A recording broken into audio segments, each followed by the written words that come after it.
What's good, everybody? This is Jose from my Audio Marketplace, and today I'm going to show you a few things. I'm going to show you how to actually change your actual loop range when you're actually making a beat, and you do that by holding the fixed length button, and it allows you to change it from 2 bars to 4 bars. I normally use 4 bars when I'm making like a loop or something. The other thing is, when you want to stay in scale, if you press the scale button, it allows you to actually change the scale, and then the top buttons and the low buttons also change the actual scale. So if I'm in C right now, and if I want to go to G, I press that and you can see that the G is highlighted. I like to have a count-in, and the only way you can do that is within Ableton. Within Ableton, right next to the 1 bar, you would click on that drop down, the count-in. You want to set to whatever you want to count in. I have it set to 1 bar.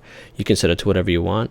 And that is just when you hit record, it counts in 1 bar before it actually starts recording, and that helps me to get prepared.